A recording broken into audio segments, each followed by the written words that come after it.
Jadi nggak ada kalau kita tanya kepada anak-anak ya misalnya ya di kantor, bagaimana ya hasil yang bulan lalu atau 3 bulan lalu?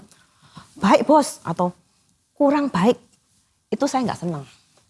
Angka, langsung angka. Dari angka, 7 gitu ya langsung iya, itu. Dari angka kita baru tahu. Jadi kalau jawabannya hanya baik, bagus, jelek, atau misalnya sering, jarang, itu subjektif. Halo semuanya, welcome back to Marketplace Wisdom bersama dengan saya Ivana. Dan Fandi, hai. Hari ini kita akan membahas tentang KPI. Nah, ada beberapa orang dan perusahaan yang sudah menerapkan hal ini. Namun ada juga yang bahkan nggak tahu KPI itu apa. Nah, hari ini kita akan belajar ya dari narasumber kita hari ini. Silakan, langsung saja bisa memperkenalkan diri. Ya. Shalom, ya. Saya Cynthia Dewi. Saat ini bekerja berprofesi sebagai konsultan manajemen dan juga melayani di gereja ini di Praise and Worship, kemudian juga di Communication Ministry, di MSP dan juga di dalam Interpreter Sign Language. Waduh, banyak sekali pelayanannya ini ya. Ini pelayanan lebih baik dari pekerjaannya nih. Oke, kita langsung aja ya. Mungkin sebelum ke KPI ya. Tadi saya tertarik dengan yang konsultan manajemen nih ya. Kalau misalnya saya jujur lebih familiar dengan kalau orang bilang konsultan pajak gitu ya. Mungkin orang udah banyak tahu. Konsultan keuangan atau Nah, HRD. betul. Gitu. Nah, ini kalau konsultan manajemen ini boleh dijelasin nggak? Kira-kira skop kerjanya ini seperti apa di sebuah perusahaan? Ya.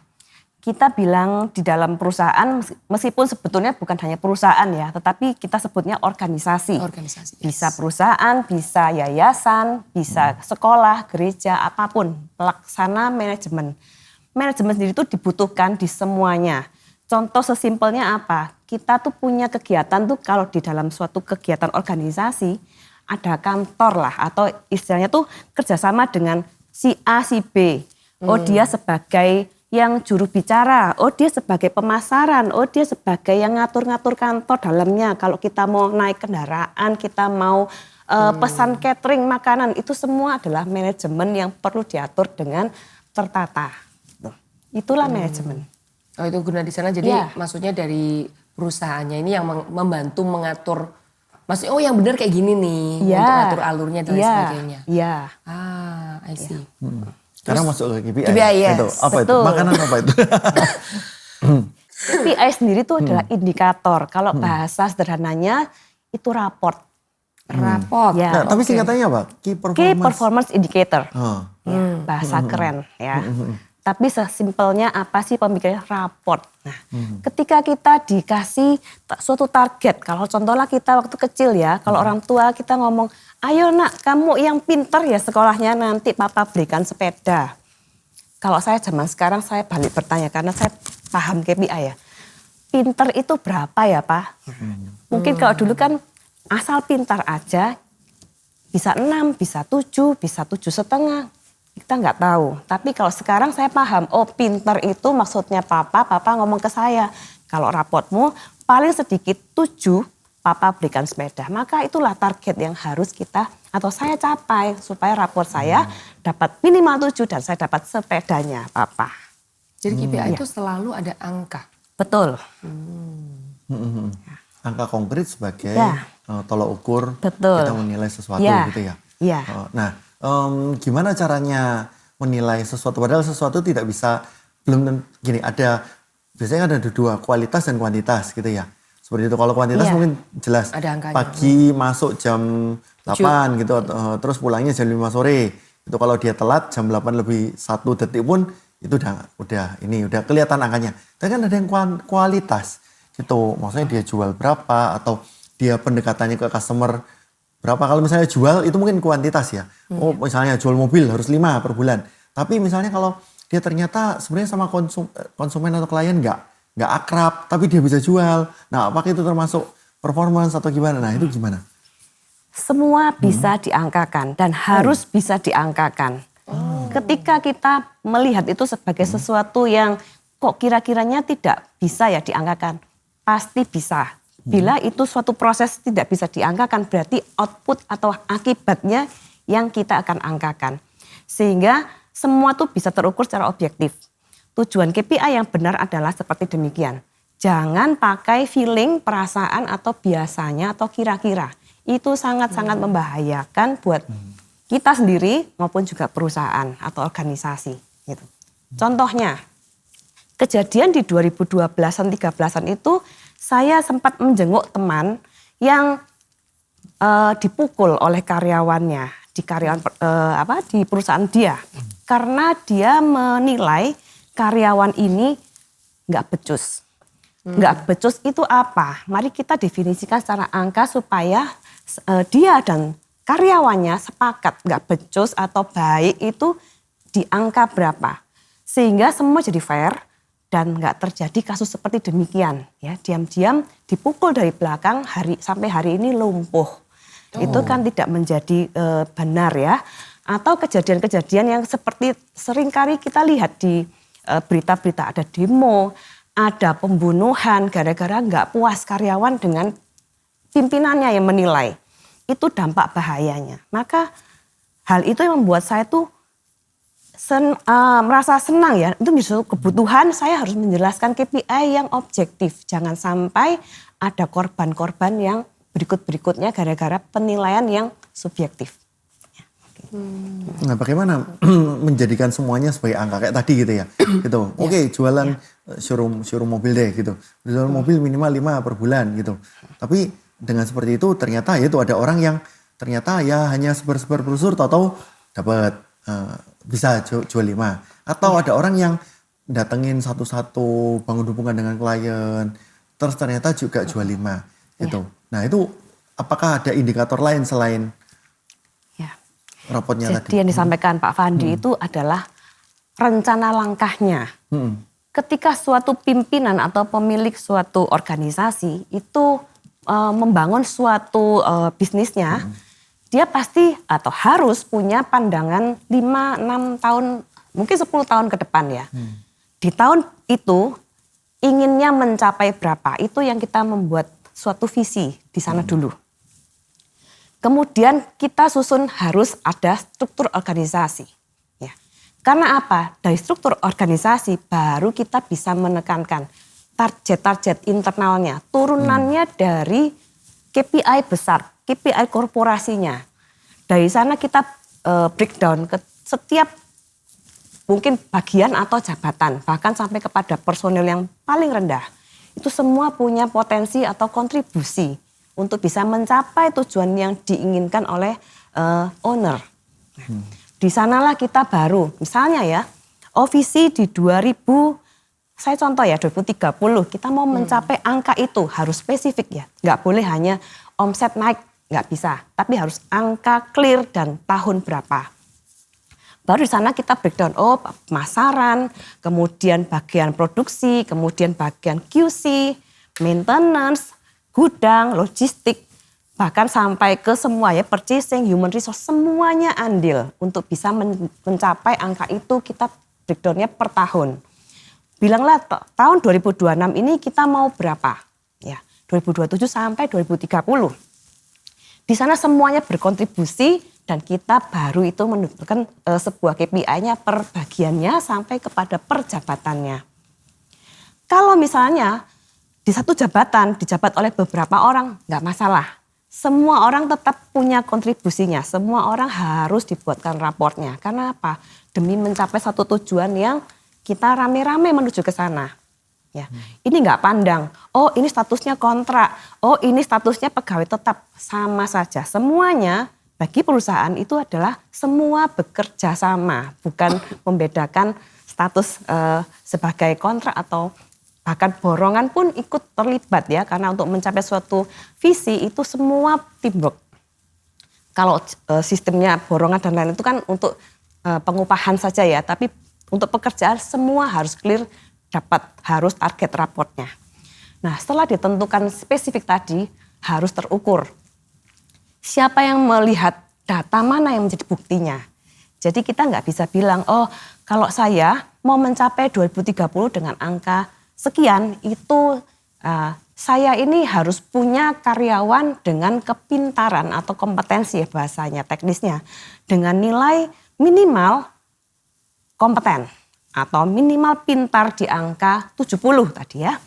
maka saya juga harus membuktikannya di angka data ini didapatkan di mana data ini. Dan cara mengukurnya seperti apa dan siapa yang memonitor. Ya, kalau di sini bukan siapa yang menilai ya, bahaya. Kalau yang menilai siapa nanti orang tersebut diserang. Nah, saya tunjukkan bahwa siapa yang harus ditentukan pejabat mana yang memonitor. Biarlah sistem hitungannya yang berjalan ya. Jadi misalnya kita sudah ngomong, oh kalau marketing gampang nih pemasaran, omset bulanan. Pimpinan sudah menargetkan tahun 2026 target omset adalah 1T misalnya. Di breakdown setiap bulan karena ada bulan yang ramai, ada yang kurang karena mungkin ada hari-hari libur nasional itu mempengaruhi ya. Tapi itu semuanya menjadi suatu angka yang jelas yang harus dicapai di setiap bagian. Kalau di pemasaran gampang. Kita ngomongnya kalau misalnya yang misalnya di bagian human resource, kemudian general affair bagaimana? Sama. Semua harus kita angkakan. Contohnya target. seperti apa tuh kalau RD? Human resource ya. Mau dapatkan omset tadi ya, perusahaan ya, orangnya harus yang qualified ya. Mari kita bahasakan qualified dalam angka. Qualified itu apa sih? Oh ya, kalau misalnya contoh tadi, dia dinilai secara periodik kita adalah 70 minimalnya di tahun ini. Tahun depan 75 dong ya, naik ya, tambah pinter gitu. Nah, ini kita sudah mulai siapkan metodenya bagaimana supaya dapat minimal 70 ya. Oh, diberikan pelatihan, training setiap bulan. Harus ada product knowledge. Itu suatu tindakan action plan ya. Supaya ini dilengkapi pengetahuannya. Kemudian sistem untuk penghitungan hasilnya bagaimana. Jadi setiap kita langkah itu ada terukur dan jelas diukurnya terbukti di mana datanya itu. Jadi enggak cuma kira-kira, enggak cuma feeling, enggak boleh. Semua ada buktinya. Oh, daftar hadir dia ikut training itu. Siapa tutornya? Oh, kalau kita mau pinterin orang, tutornya juga harus yang kompeten nih. Milihnya siapa? Purchasing. Kita targetkan di purchasing juga. Ada kaitannya. Jadi semua bagian tuh punya kontribusi, punya peranan penting semuanya. Nggak ada yang boleh jadi ganjelan untuk di bagian-bagian yang lainnya, apalagi secara korporasi. Nggak boleh. Tapi KPI ini kan per divisi. Bisa per orang jadi kan? Sampai dari mulai perusahaan sampai turun sampai ke perjabatan. Nah, ketika turunnya ke orang, misalnya saya nih ya, saya tuh kalau sebuah perusahaan ini kan seringkali gini, udah pokoknya saya tuh ditunjuk suruh ngerjakan ini itu lintas bagian ya. Mengoptimalkan kapasitas saya, oke benar ya. Itu berarti saya dinilai sebagai fungsinya di bagian apa, fungsi di bagian apa, fungsi di bagian apa. Semuanya dinilai. Jadi ada 5 tanggung jawab, 5 KPI. Betul. Jadi nggak boleh juga sebagai pemilik itu cuma nunjuk tapi tidak menghargai pekerjaan dia secara objektif. Mari kita bangun perusahaan itu semuanya dengan data. Sehingga itu memudahkan ketika kita mengolah, menggunakannya untuk kepentingan-kepentingan misalnya ya aspek kesejahteraan itu sangat-sangat mendukung, adil. Ya. Tapi jangan lupa sebelum menjalankan KPI kita sudah susun semua ya target, kemudian data yang mau dipakai di mana sebagai buktinya, siapa yang melakukan verifikasi atau memonitornya. Jangan lupa satu hal, disosialisasikan sebelum dijalankan. Ya. Karena ini jangan sampai menjadi salah paham dengan yang bersangkutan kita semuanya. Ya. Jadi nggak boleh tiba-tiba dijalankan hasil keluar mereka bingung. Loh kapan ya kok tiba-tiba saya dinilai begitu? Itu nggak betul ya. Sama seperti kita waktu mau sekolah ya. Sebelum tahun ajaran baru dimulai sekolah itu mestinya atau biasanya kepala sekolah mengundang Bapak Ibu orang tua murid ya. Dijelaskan kurikulumnya ini, di kelas ini kemudian gini. Semua dijelaskan. Atau ketika kita ada audit di perusahaan ya, sebelum memulai audit, auditor pasti menjelaskan. Ini begini, nanti kalau temuannya seperti ini. Itu clear di depan, baru dilakukan. Nah, itu fair. Jadi setiap kita juga yang menerima target juga akan melihat, oh saya ini harus mencapai itu supaya bisa memperlihatkan KPI saya terpenuhi. Ya. perusahaan juga harus bijaksana. Kalau menuju ke sana, misalnya ya tadi Pak Fandi menjelaskan, itu kalau terlambat nggak boleh, ini baik. Harus disiapkan peraturan yang menunjukkan jam kerja. Jadi kita nggak bisa cuma melihat kamu terlambat, saya hitung dengan fingerprint kamu terlambat. Tapi nggak ada acuannya di mana. Nah, itu kami siapkan juga peraturan-peraturan yang mendukung. Jadi sebelum disosialisasi harus clear semuanya.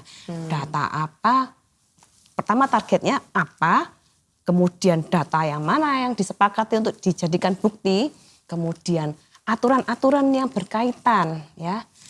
Baru itu disosialisasikan ke semua level karyawan. Semua, tertinggi sampai yang paling rendah, semua bisa melihat target masing-masing bagiannya maupun personel masing-masing baru dijalankan. Oke, ini sudah clear, kami sosialisasikan mulai 1 Februari kita jalankan. Kayak di informasi di depan. Betul, nanti kita evaluasi, harus jelas dievaluasi kapan.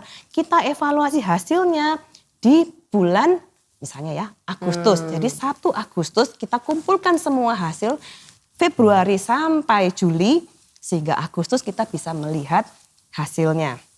Oke, untuk yang menjadi KPI itu yang membuat dari pihak konsultan? Bukan, kami hanya membantu katalisator ya, tapi harusnya dari top management. Jadi top management ini lebih bijak, pimpinan puncak dan manajerial atas-atasnya. Ya. Tapi mengapa kami melibatkan pimpinan puncak? Karena ya sebagai pemilik organisasinya ya harus juga kan sepengetahuan semuanya ini visi itu lahirnya dari pemiliknya dulu atau top manajemennya dulu diturunkan semuanya ya. Jadi sangat bijaksana juga dipresentasikan ini loh target atau KPI yang akan diberlakukan di 2026 seperti ini. Pimpinan biasanya oke, setuju kan. Nggak terlalu sampai terlibat operasional ya, tapi yang tahu adalah mencapai visinya gitu. Saya bisa kasih contoh nggak nih, misal langsung praktek ya? Ya. Mungkin kan ngomong aja ada pemilik toko gitu kali ya, pemilik depot mungkin mudah ya. Sebel sama anak buahnya. Bukan. Maksudnya kan ini kan juga sebuah organisasi ya. Iya. Depot ada yang di kasir, ada yang di dapur, kemudian ada waiternya Iya. gitu kan ya. Mungkin ada tim sosmednya gitu kan. Nah, kira-kira kalau misalnya pemilik usaha yang demikian, itu KPI-nya seperti apa? Kalau misalnya mereka mau nih ya bangun gitu ya. Karena kan ya jujur kan tidak semua level perusahaan itu mungkin bisa mampu untuk membayar konsultan manajemen gitu kan ya. Cuman harapan saya sih dari conversation kita hari ini tuh even yang punya depot itu bisa mengaplikasikan gitu loh. Mungkin KPI dengan yang sederhana gitu. Cuman pingin tahu bisa nggak diceritain gitu. Misalnya ya itu deh sebuah depot kecil gitu. Kira-kira KPI yang harus dilaksanakan oleh mungkin ownernya ya. Kalau kecil gini ya. Ownernya itu untuk setiap divisi itu seperti apa? Ya, contoh ya. Jadi misal kalau sekarang bisnis itu nggak cuma profit ya jadi target ya. Tapi keberlanjutan. Topiknya lagi sustainability ya. Bukan hanya profitable. Udah mulai bergeser. Jadi Ya, keberlanjutan. Profitable. Iya. Yang mau profit tipis. Jadi yang Sorry, yang Raja. dikhawatirkan oleh owner adalah nggak bisa melanjutkan. Itu yang. Jadi udah pasti profit ya kalau udah keberlanjutannya ya. Nah, sebuah depot bisa menargetkan misalnya ya, ayo omsetnya di tahun ini adalah berapa misalnya. Saya contohkan ngawur nih, tapi harus angka ya. Sampai di Desember 31 Desember 2026 itu harus mencapai 1M. Contoh ya, 1M jelas. Kemudian pemiliknya akan menyampaikan pada timnya masing-masing, ada juru masak di dapur ya, tim dapur, ada yang waiters ya, kemudian ada bagian depan, bagian sosmed, mari kita berkolaborasi. Bagian dapur yang kita ukur adalah kecepatan memberikan pelayanan ya, layanan. Jadi kalau ada order masuk seberapa Berapa lama cepat dia keluar? ya, bisa juga seperti itu. Kemudian Itu setiap kali order harus ada yang ngukur? harus ada. Jadi ini harus ada orang lain ya yang memang... Betul, ya. Oh gitu. Jadi Betul. memang Kalau ada satu kita orang. mau fair, entahlah sistem mau dibuat seperti apa ya, entah manual atau sekarang zaman sekarang pakai apps. Itu media yang hanya sebetulnya basically semua tuh kayak formulir zaman dulu, tapi sudah digitalisasi ya. Kalau zaman sekarang pakai apps terserah ya, tapi sudah ke arah situ sekarang yang kami lagi kerjakan juga seperti demikian. Selesai kayak main catur, mulai selesai seperti itu. Bisa itu. Kemudian kecepatan ya, kemudian kualitas layanan. Artinya gini, kepuasan yang tamu-tamu. Ya. Nggak harus 100%, nggak. Itu terlalu ideal banget ya. Makanya setiap orang ya. gimana? Ya. Nilainya berapa Betul. kan? Jadi minimal berapa? Minimal berapa? Kalau misalnya tamu nggak memberikan penilaian, oke, itu di luar ya, di luar kontrol yang bisa diambil ya, atau bisa dibuat suatu peraturan. Kalau nggak menilai berarti dia puas. Itu harus kita statementkan. Jadi nggak bisa cuma, dia nggak menilai, berarti bagus ya. Kita nggak bisa cuman asumsi. Kita harus punya, yang entahlah itu disebut SOP atau suatu peraturan apapun istilahnya. Aturannya itu di tempat kita seperti itu gitu ya. Oke. Supaya jelas. Nah, tapi kita juga nggak semudah gitu percaya ya, kadang-kadang ini jangan-jangan yang itu memang tidak memberikan penilaiannya supaya dianggapnya bagus, enggak juga. Tetap semua sistem itu harus ada layer demi layer untuk monitor. Ya, namanya verifikasi juga ya, sampai ke validasi. Jangan sampai kita juga percaya gitu saja, kemudian data itu ternyata dipermainkan atau direkayasa, itu juga tidak bisa. Jadi memang ada layer demi layer yang bisa kontrol gitu. Nah, contoh lagi sosmed. Kalau mau dibuat laris sampai target tercapai di Desember itu, targetnya adalah setiap minggu harus publish minimal 2 kali. Nah, publish minimal 2 kali jadi target KPI-nya dia. Sekarang mari kita dengarkan apa yang jadi prinsip Alkitab untuk episode pada kali ini. Saya ambil dari 1 Samuel 16 ayat 18. Di sini dikatakan bahwa, lalu jawab salah seorang hamba itu, katanya, sesungguhnya aku telah melihat salah seorang anak laki-laki Isai, orang Betlehem itu, yang pandai main kecapi, ia seorang pahlawan yang gagah perkasa, seorang prajurit yang pandai bicara, elok perawakannya, dan Tuhan menyertai dia. Di sini kita bisa lihat bahwa dalam konteks KPI gitu ya, ini ceritanya adalah ketika pada waktu Saul lagi kerasukan gitu ya, ketika roh Tuhan meninggalkan dia, ada roh jahat mengganggu, terus hamba itu mereferensikan Daud yang pada waktu itu mungkin juga dia tidak kenal itu kepada Saul untuk memainkan kecapi di hadapan Saul. Dan di sini kita lihat bahwa penjelasan dia itu sedemikian detail seperti itu. Jadi kita bisa melihat bagaimana masing-masing dari diri kita.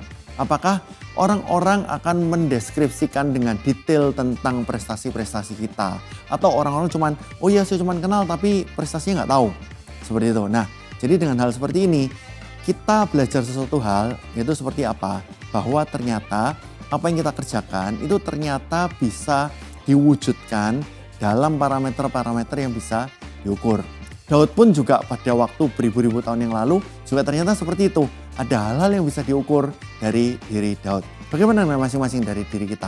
Apakah kita ketika mengerjakan sesuatu itu bisa diukur, bisa objektif, dan orang bisa melihat ataukah tidak? Tapi yang lebih penting lagi adalah yang terakhir. Bagaimanapun apapun yang sudah kita kerjakan, kita usahakan. Ada kata-kata terakhir, dan Tuhan menyertai Daud, dan Tuhan menyertai dia. Saya yakin kalau kita benar-benar bekerja dengan serius, dengan sungguh-sungguh, dengan hati yang melekat pada Tuhan, Tuhan juga akan menyertai kita sama seperti Tuhan menyertai Daud. Tuhan Yesus memberkati. Kemudian tentang kontennya juga, tentang fotonya juga, jadi target KPI ya. Foto yang bagaimana dan apa. Jadi konten ini nilainya berapa, dilihat berapa orang. Bisa jadi seperti itu atau isinya ya. Jadi kalau dia dituntut untuk bisa publish 2 kali, dia nggak boleh ngawur juga ya bagaimana kontennya dan bagaimana foto. Yang menilai siapa nih? Misalnya saya ini orang sosmed ya, kemudian saya posting gitu. Terus kemudian yang menilai bahwa oh ini bagus atau enggak, itu dari mana? Kan tadi harus berangka gitu kan katanya. Biasa kan di atasannya, kalau suatu yang sudah lebih besar lagi biasanya ada supervisor ya. Kalau belum ya biasanya owner memang ya semuanya dihandle oleh owner ya biasanya kalau di awal-awal ya. Ya sudah, memang biasanya belum sebesar juga omset demikian ya. Kalau semakin besar omset biasanya sudah semakin banyak layer di bawahnya. Nah, itu yang dibuat KPI-nya. Kemudian waiters juga ya, kalau ada komplain juga termasuk itu mengurangi nilainya dia. Jadi bagaimana kita semua bersikap satu teamwork untuk bisa secara korporasi dan secara pribadi. Ya.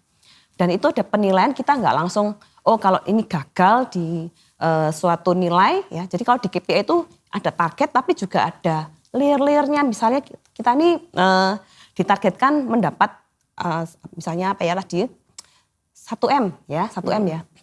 Andaikan dapat 9,4 bagaimana? Andaikan 8,2 bagaimana? Semua itu ada gradingnya. Sudah disiapin dari awal, ya. Udah dijelaskan juga. Jadi setiap prestasi itu ada penghargaan atau konsekuensi ya. Di level A, B, C, D, E itu semua ada, sudah dipersiapkan. Sebelum disosialisasi termasuk itu yang dipersiapkan oleh top management atau manajemen puncak di situ. Bagaimana aturan dan juga grading-grading ini ada konsekuensinya apa ya. Konsekuensi itu bisa positif negatif ya. Suatu reward juga bisa. Oh kalau dapatnya mulai 9 sampai 10 ini akan mendapatkan misalnya kenaikan gaji 5%. Itu sudah dibakukan semuanya. Ya. Di depannya. Jangan khawatir.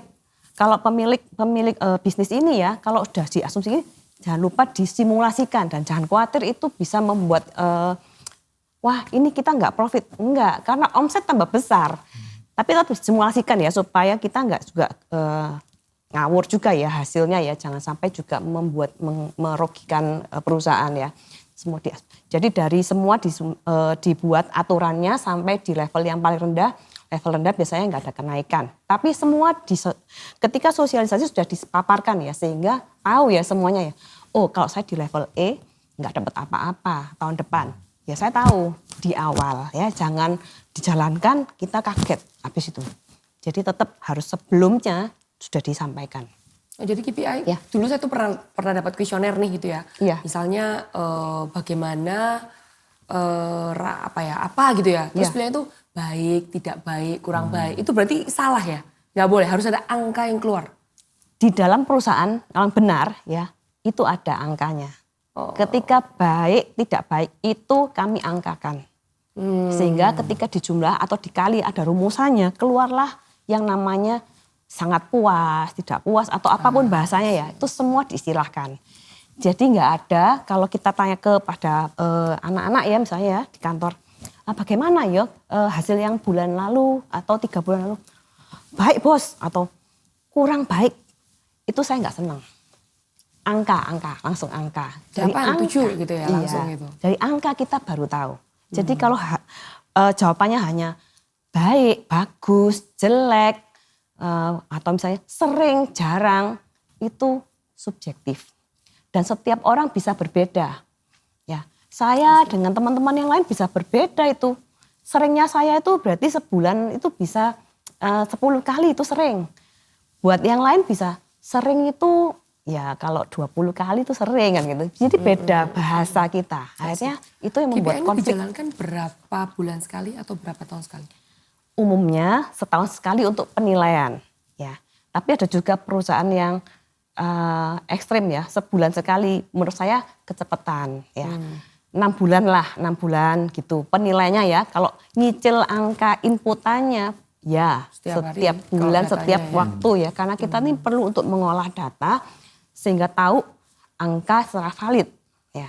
Jadi kalau luput aja kemudian hasilnya nggak memuaskan buat yang bersangkutan, biasanya kami kasih jeda. Hasil disampaikan pada semua karyawan, kemudian ada 2 minggu untuk pertanyaan. Ya, bisa jadi saya masuk terus loh, kenapa kok ini jadinya kok jelek ya, penilaian saya kok nggak sesuai ya. Bisa tanya dalam 2 minggu ini adalah masa untuk bisa koreksi. Ya, bisa jadi oh iya lupa memasukkan, oh iya yang ini salah. Silahkan ya. Setelah 2 minggu kami close baru itu kita ya ini hasil KPI di periode pertama. Ya. Kemudian lanjut lagi periode kedua, begitu seterusnya. Ya, saya lihat sebenarnya apakah KPI ini bisa sampai ke satu level tertentu sedangkan bawah-bawahnya nggak nerima itu dan sebagai satu alat pressure gitu. Ya, karena bagaimanapun kadang-kadang kalau baca Instagram dari Gen Z dan sebagainya itu mereka merasa bahwa kenapa aku harus lembur gitu, dan lemburnya kadang-kadang juga tidak diberi support kompensasi dengan ini apa sepantasnya, misalnya cuman dikasih makan doang atau kadang-kadang malah dikasih pizza gitu bagi rame-rame gitu seperti itu, padahal pulangnya. Nah, dan sekarang juga di kota-kota besar apalagi mungkin Jakarta, Surabaya gitu ya, juga tren ini mulai ada gitu selama mungkin setelah pandemi ini gitu. Jadi seakan-akan ada begitu banyak orang pegawai itu yang tidak digaji atau tidak dapat uang lembur, padahal pulangnya jam 9 malam, jam 10 malam. Nah, itu gimana? Apakah itu masuk KPI juga sebenarnya? Ya. Problemnya adalah sebelum yang bersangkutan mulai bekerja di sana tidak diberikan sosialisasi tentang aturan terkait dengan jabatannya. Problemnya di sana, komunikasinya nggak ada. Ya, alasannya Tiba-tiba tuh kita kan bekerja. perusahaan adalah keluarga.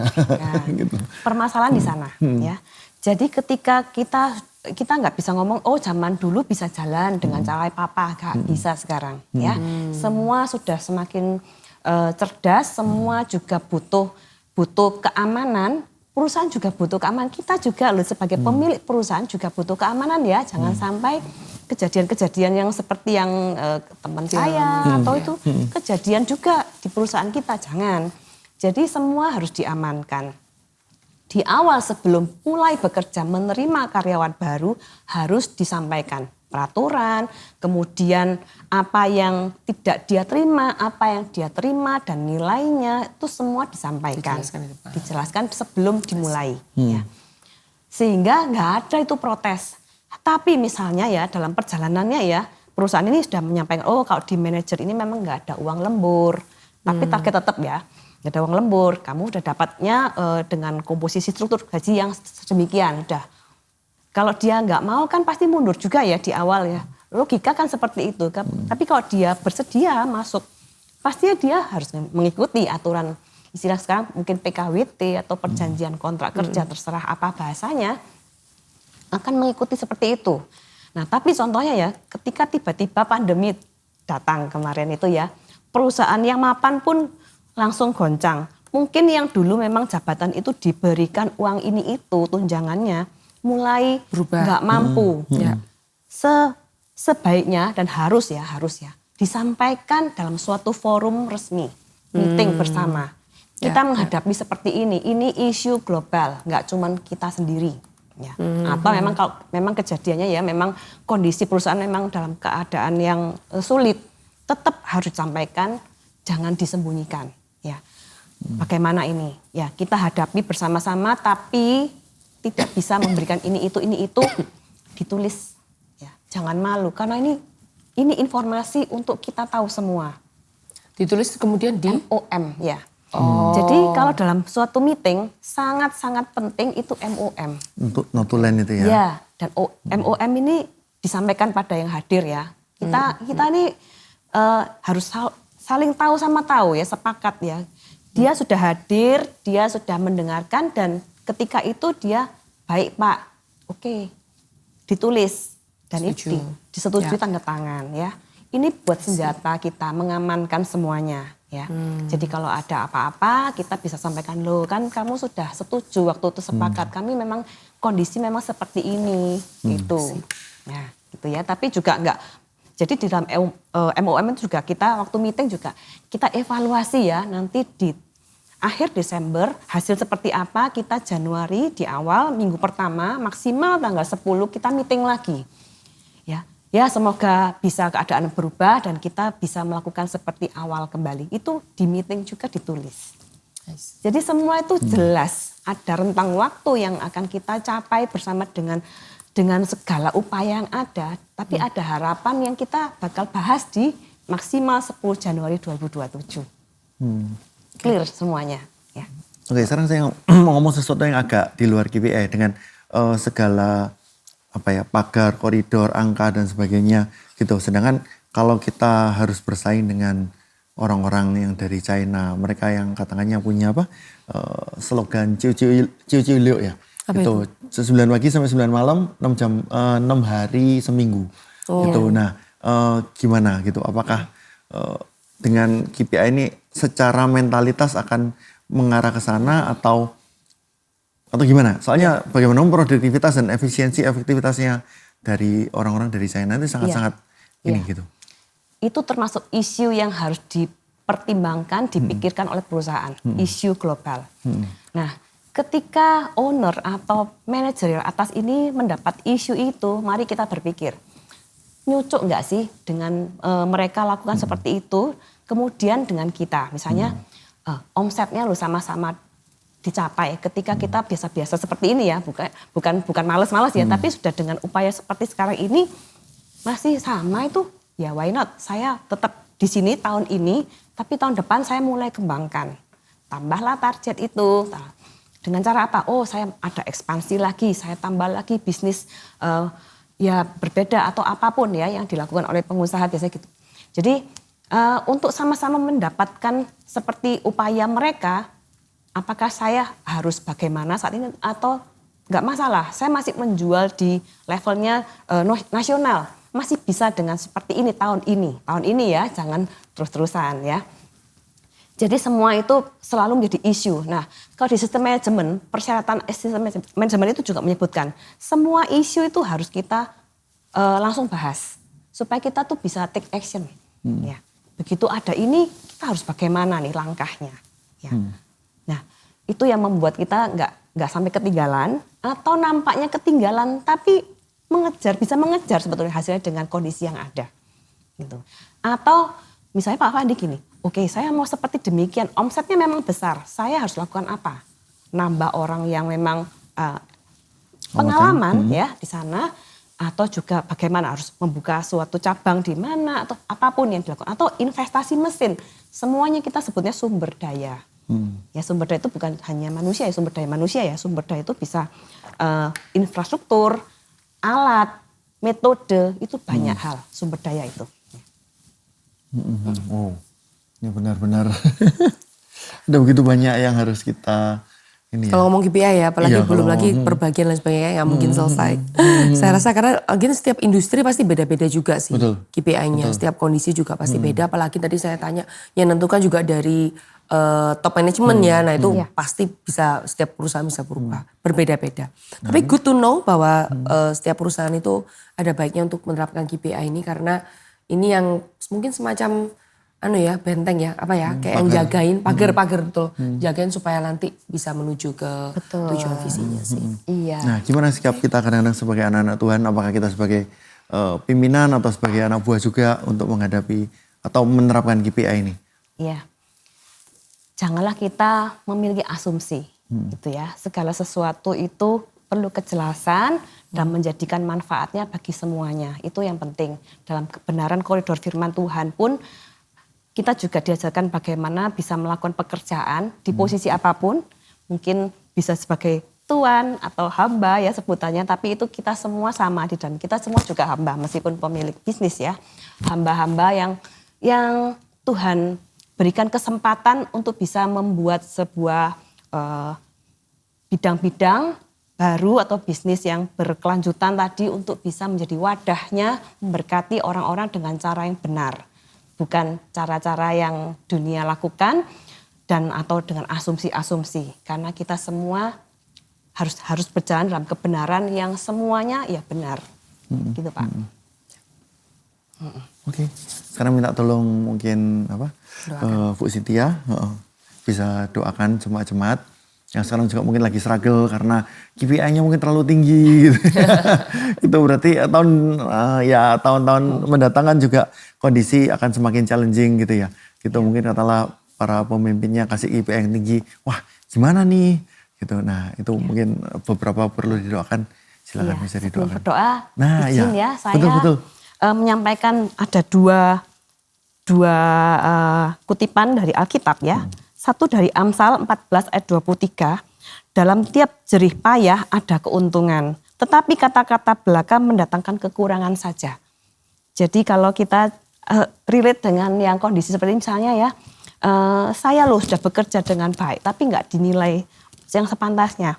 Yuk kita ingat di sini ya bagaimana kita ini harus memang menunjukkan prestasi itu. Ya, dimanapun kita berada di marketplace, kita sebagai pemilik bisnis maupun juga sebagai profesional, kita harus memperlihatkan prestasi.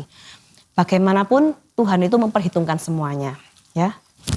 Yang kedua adalah di Kolose 3 ayat 23 sampai 24. apapun juga yang kamu perbuatlah dengan segenap hatimu seperti untuk Tuhan dan bukan untuk manusia.